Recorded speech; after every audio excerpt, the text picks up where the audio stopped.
संगीत बहार पर आप सभी का हार्दिक स्वागत, वंदन, अभिनंदन है। गणपति बप्पा का चल रहा है सीजन, तो आइए गणपति बप्पा को मनाते हैं। कैसे?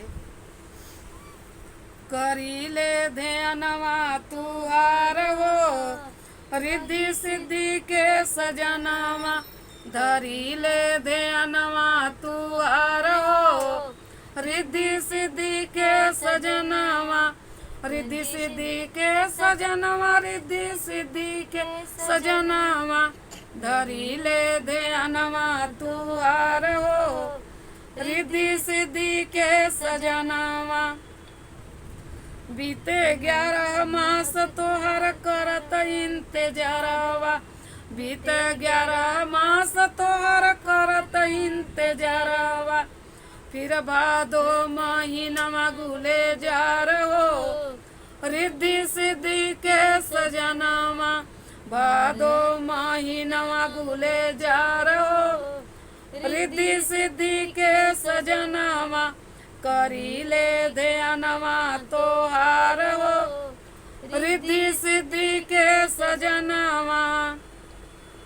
सिर पर सोहे मुकुट सोने का, सिर पर सोहे मुकुट सोने का, गलवा में जस्मीन का हार हो, रिद्धि सिद्धि के सजनवा, गलवा में जस्मीन का हार हो, रिद्धि सिद्धि के सजनवा, करी ले सुमिरनवा तोहार हो, रिद्धि सिद्धि के सजनवा, करी सुमिरनवा तोहार हो, रिद्धि सिद्धि के सजनवा। देहिया पर सोहे पीला पीताम्बर, देहिया पर सोहे पीला पीताम्बर, रोरिया मस्तक के सिंगार हो, रिद्धि सिद्धि के सजनवा, रोरिया मस्तक के सिंगार हो, रिद्धि सिद्धि के सजनवा, रोरिया मस्तक के सिंगार हो, रिद्धि सिद्धि के सजनवा, करी सुमिरनवा तोहार हो, रिद्धि सिद्धि के सजनवा। हाथ में दुर्वा मूसक वाहन, हाथ में दुर्वा मूसक वाहन, भक्तन के कर कल्याण हो, रिद्धि सिद्धि के सजनवा, भगतन के कर कल्याण हो, रिद्धि सिद्धि के सजनवा, करी सुमिरनवा तोहार हो, रिद्धि सिद्धि के सजनवा। पान फूल मेवा का भोग,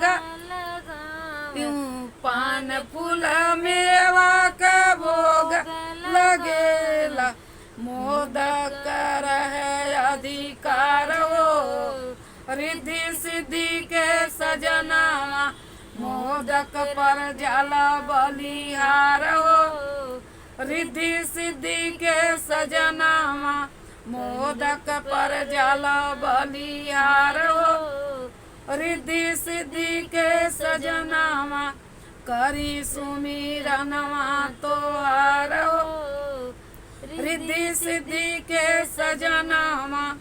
सब देवन में देव बड़े हो, सब देवन में देव बड़े हो, सब कर तू ही सरताज हो, रिद्धि सिद्धि के सजनवा, सबके तू ही सरताज हो, रिद्धि सिद्धि के सजनवा।